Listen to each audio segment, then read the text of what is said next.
I thought I knew what happiness looked like. It was coming home early on a Friday afternoon, flowers in hand, ready to surprise my wife Sarah after 4 years of marriage. Our house sat quiet in the suburbs, and I had just gotten off work early from the engineering firm. A strange black sedan with California plates was parked in our driveway. My heart started racing. I opened the front door and heard sounds from upstairs. Our bedroom. I never imagined what I was about to walk into would shatter everything I believed in. Before I tell you what happened next, I would love to know where you are watching from. Drop your city in the comments below. If you have ever felt betrayed by someone you trusted, completely hit that like button. And subscribe, because what I did after discovering the truth, well, you will not believe it. Now let me take you back to how Sarah and I met, because understanding our beginning makes this ending even more devastating. 6 years ago, I met Sarah at a small coffee shop in Portland called The Daily Grind. I accidentally spilled coffee on her laptop. She was a graphic designer, and I felt terrible watching the liquid seep across her keyboard. But when she looked up at me, she had the warmest smile. Her long brown hair fell over her shoulders, and her green eyes caught the afternoon light. She said in this gentle voice, "It is okay, these things happen." I insisted on buying her a new laptop, and she invited me to dinner to say thank you. That dinner changed my life. We dated for 2 years before I proposed. Those were the best 2 years I can remember. We would go hiking at Columbia River Gorge every Sunday morning. Friday nights were our cooking nights, where we would try new recipes and laugh when they turned out terrible. Sarah loved indie music and I was into rock, so we created playlists together that mixed both. She had this habit of leaving little love notes in my jacket pockets. I would find them at work and smile all day. I brought her flowers every week without fail.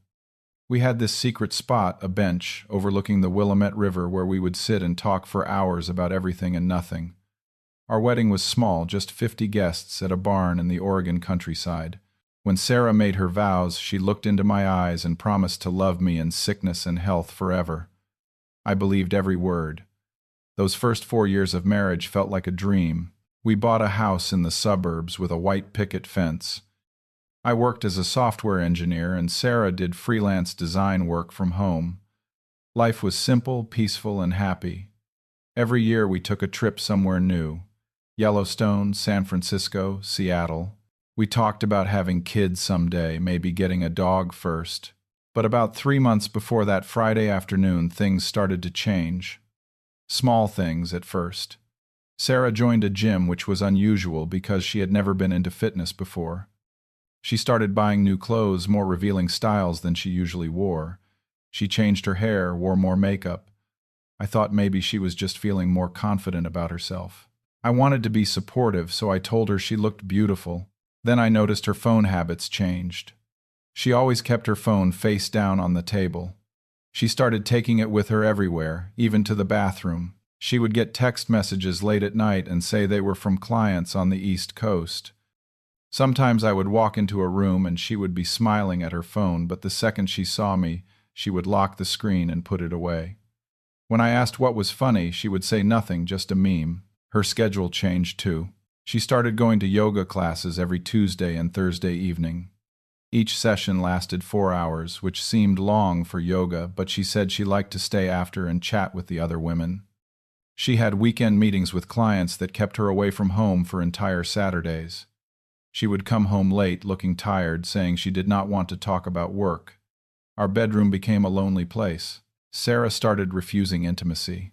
She would say she was too tired, or she had a headache, or she was stressed about a project. Before we were close at least 2 or 3 times a week. Suddenly it had been almost a month with nothing. When I tried to talk to her about it, she told me she was just going through something and needed space. I gave her that space because I trusted her. The little things disappeared too. No more love notes in my pockets. No more cooking together on Fridays.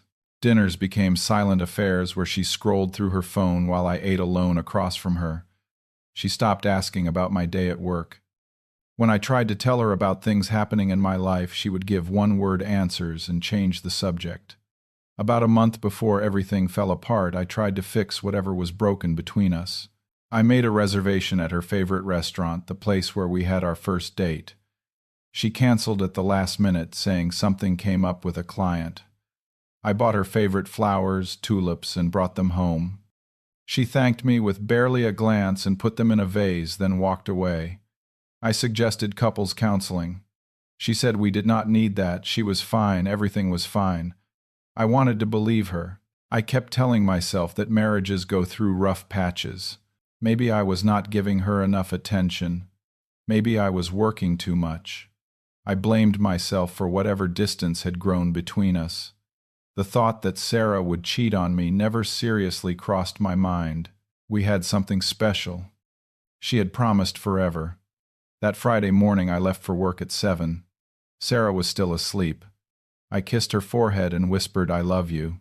She mumbled something I could not understand. I left a note on the kitchen counter. "Dinner tonight, my treat." I signed it with just the letter D. At work that afternoon, my boss made an announcement. The server issues we had been troubleshooting got fixed earlier than expected. He told everyone we could head home early and enjoy the weekend. I felt excited. This was the perfect chance to surprise Sarah. Maybe we could finally reconnect. I stopped at a flower shop and bought a bouquet of tulips, her favorite. As I drove home, I imagined her smile when she saw me walk through the door with flowers. I tried calling her to let her know I was coming home early. The phone rang and rang, no answer. I figured she was probably deep into a design project with her headphones on. I decided to keep the surprise. Tonight would be different, I told myself. We would talk. We would fix this. When I pulled into our driveway at 3:30 in the afternoon, I saw the black sedan. I had never seen this car before. California license plates. I sat in my truck for a moment, staring at it. A strange feeling twisted in my stomach. I told myself it was probably a client. Sarah had mentioned working with some people from California, but something felt wrong. I grabbed the flowers and walked toward the front door. My hands were shaking slightly as I unlocked it. I opened the door slowly, trying not to make noise. The house was too quiet. In the living room, everything looked normal at first. Then I noticed a leather messenger bag on the sofa. It was not mine. A men's suit jacket hung over one of our dining chairs. Large size, expensive, looking nothing like anything I owned. The air smelled different. A woody, spicy cologne I did not recognize. I used an ocean scent. This was something else entirely. On the kitchen counter sat 2 empty wine glasses. One had a red lipstick mark on the rim. I saw a gold cufflink on the floor near the table. Then I heard it. Laughter from upstairs. Sarah's voice, but different somehow. Lighter, happier than I had heard in months. A man's voice, deep and unfamiliar. The sounds were coming from our bedroom, the bedroom we had picked out furniture for together. The bedroom where we had spent 4 years of our marriage. The tulips slipped from my hand and hit the hardwood floor. My mind tried to reject what my body already knew. This cannot be happening. Maybe I am wrong. Maybe there is an explanation. But my legs started moving toward the stairs anyway. I needed to see. I needed to know. Each step up that staircase felt like it took an hour. I held onto the railing because my legs felt weak. The sounds from the bedroom got clearer. Sarah laughing in a way I had not heard her laugh in months. The man saying, "You are so beautiful." Other sounds I did not want to think about. I walked past the photos hanging on the wall. Our wedding photo, Sarah's radiant smile as we exchanged rings. Our honeymoon picture from Hawaii, both of us, with our arms around each other on the beach. Our 3rd anniversary photo, taken right here in this house. When did I lose her? What did I do wrong? I reached the top of the stairs. Our bedroom door was open a few inches. Late afternoon sunlight streamed through the crack. I put my hand on the doorknob. Time seemed to stop. Part of me wanted to turn around and leave. Part of me needed the truth. I pushed the door open. The bedroom Sarah and I had decorated together. The bed we had shared for 4 years. And there they were. Sarah and a man I had never seen before. The covers were thrown aside. Clothes scattered across the floor. The air heavy with unfamiliar cologne. The man was older than me, maybe 40. Silver hair, neatly trimmed beard. His body was more muscular than mine, taller. An expensive suit lay draped over the chair. A Rolex watch sat gleaming on the nightstand. Sarah turned her head and saw me standing in the doorway. Our eyes met. I watched her face change from pleasure to shock to fear in the span of a heartbeat. Her mouth fell open.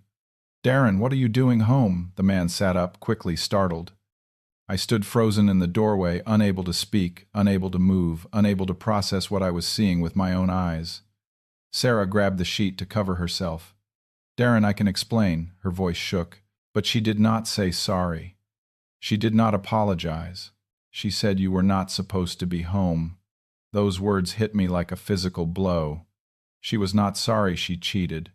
She was sorry she got caught. The betrayal was not the problem. Getting discovered was the problem. The man stood up and started putting his pants on. He moved calmly, like this happened every day. He looked at me with an expression that was almost challenging. He said, "Look, man, I think you should leave and let us talk." The audacity shocked me. This stranger in my house, in my bed with my wife, was telling me to leave. Like he owned the place. Like I was the intruder. My voice came out cold, almost unrecognizable to my own ears. "Who is he, Sarah?" Sarah pulled the sheet tighter around herself. Her face was pale. "Darin, please let me explain. This is not what it looks like." I cut her off. Is not you sleeping with another man in our bed on the sheets I washed last Sunday. I had done the laundry myself that weekend, folded the sheets, made the bed. And now this." Sarah started crying. "I did not mean for this to happen. It just happened." "How long?" My voice got louder. "How long, Sarah?" She looked away. "Said nothing." I shouted. "How long?" The man, now fully dressed in his pants and unbuttoning his shirt, spoke up. 6 months. And honestly, dude, maybe you should ask yourself why she came to me." The words knocked the air from my lungs. Not just that she cheated, not just that it happened in our home, in our bed, but 6 months, half a year. While I thought we were just going through a rough patch, she had been living a double life. Every yoga class, every client meeting, every late-night text message, 6 months of lies. I looked at Sarah. 6 months. You have been lying to my face for 6 months. Her voice came out small and defensive. You are always at work. You do not pay attention to me anymore. Marcus, she gestured at the man. He listens. He makes me feel special. Marcus. Now the stranger had a name. I felt something break inside me. I work to pay for this house. The house you are cheating on me in. The bed you are. I could not finish the sentence. Jesus Christ, Sarah. She kept going still, trying to justify it. "I never wanted to hurt you. I was going to tell you eventually," Marcus interrupted. "Actually, we were planning to wait until after the holidays to tell you. We wanted to do it gently." They had discussed this, planned it. My wife and her lover had sat somewhere, maybe in this very bed, and talked about the best way to destroy my life. Gently. I looked at Marcus. Get out of my house. Now." Then the realizations started hitting me, one after another. The yoga classes were meeting Marcus. The client meetings were hotel rooms. The late-night texts were from him. All those times Sarah refused to be intimate with me. She was saving herself for Marcus. Every lie, every excuse, every time she looked me in the eyes and told me everything was fine, I turned and walked out of the bedroom. Behind me I heard Sarah scrambling. "Darin, wait, let us talk about this." I went down the stairs. She came running after me, throwing on a robe. "Darin, please." I did not look back. I kept walking. There is nothing to talk about. I walked out of that bedroom a different man. The trust, the love, the future I had imagined, all of it died in that moment. I got in my truck and drove. No destination in mind. No plan. I just needed to be away from that house, away from Sarah, away from the image burned into my brain. I ended up at the parking lot overlooking the Willamette River. Our secret spot. The place where we used to sit on that bench and talk about our dreams. My phone started ringing. "Sarah."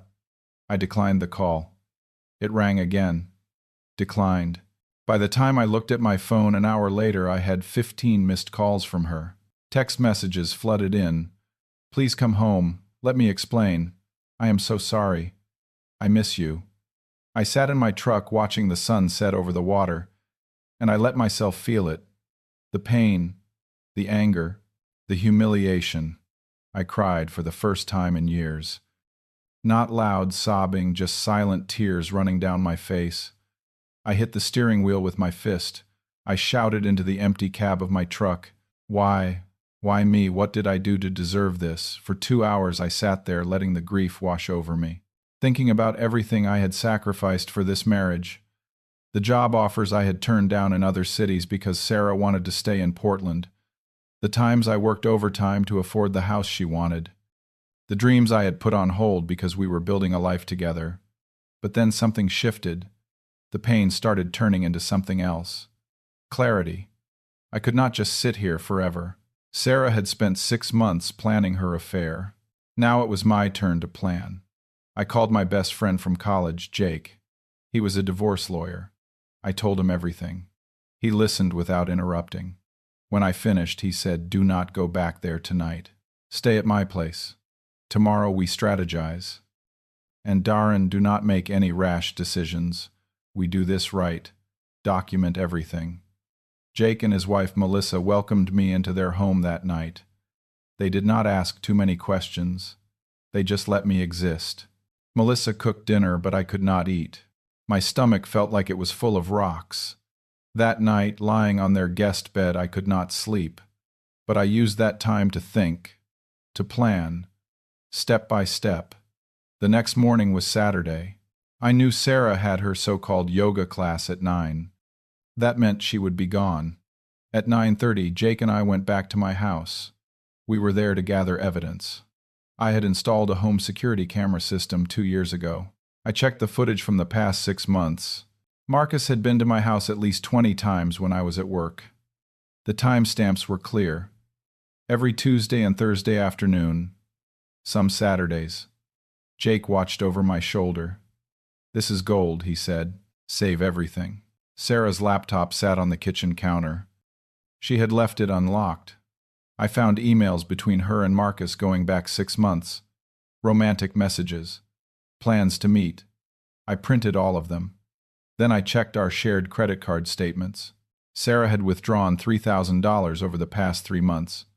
I traced the purchases. Expensive gifts. A watch for Marcus. Designer clothes.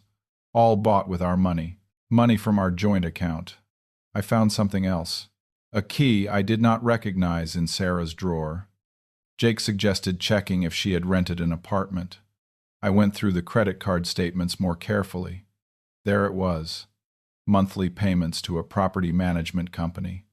An address downtown. 425 Southwest Morrison Street, apartment 12B. They had rented an apartment together 4 months ago. At 11, Sarah came home. She walked in and froze. Jake and I were sitting in the living room. Printed evidence stacked on the coffee table. Photos from the security camera. Emails. Credit card statements. Bank withdrawals. The apartment lease. Her face went white. "Darin, what is this?" I kept my voice cold and level. 6 months. 20 visits to our house. $3,000 of our money. And an apartment downtown. "You want to explain now?" She opened her mouth, but Jake interrupted. "I advise you not to say anything more, Sarah. You will need your own lawyer." He handed her his business card. I stood up. "You have 2 choices. 1, we do this the easy way. Uncontested divorce. You sign the papers, you leave, you take only what belongs to you. 2, I file a fault divorce for adultery. I show all of this to a judge. You lose way more. Your choice." Sarah started crying. "Darin, please. I made a mistake. Can we try counseling? Work this out?" I shook my head. "You made a choice. Every single day. For 6 months. That is not a mistake. That is betrayal. You have until Monday to decide." Over the next week, I moved forward with precision. I opened a new bank account and transferred half of our savings, which was legally mine. I canceled the joint credit cards so Sarah could not keep spending our money on Marcus. Jake filed the divorce papers, citing adultery with full documentation. I sent a simple email to both our families and our close friends. Sarah and I are getting divorced. It is her decision to pursue another relationship. I wish her the best, but I need to move forward. I kept it factual. No drama, no revenge stories, just the truth. The reactions came fast. Sarah's mother called me in tears, apologizing. I raised her better than this. I am so sorry, Darin. Sarah's father did not speak to her for 2 weeks. Her younger sister sent me a text. You deserved better. I am on your side. Our mutual friends, about 80% of them, reached out to support me. They had noticed Sarah changing too. One friend admitted she had seen Sarah with another man at a restaurant 2 months earlier but had not known how to tell me. I told her it was not her fault. Thank you for telling me now. Then I did something Sarah probably did not expect. I researched Marcus. Turned out Marcus was a vice president at a finance company. And he was married. His wife lived in California with their 2 young children. Marcus had been cheating on his wife too. I contacted her through social media and sent her the evidence I had. She deserved to know the truth. Within a week, Marcus's wife filed for divorce. His company, which had strict ethics policies, let him go after the scandal went public. Marcus lost his job and his family. Sarah tried reaching out to Marcus for support. He blocked her number. The affair was fun when it was a secret, but once it cost him everything, he wanted nothing to do with her. Sarah lost Marcus. She lost the respect of her family. Most of our friends stopped talking to her, and she had to accept my divorce terms because the evidence against her was overwhelming. She had no choice but to agree to my conditions. I kept the house because I had paid 80% of the down payment from my savings before we got married. The asset split favored me 70-30.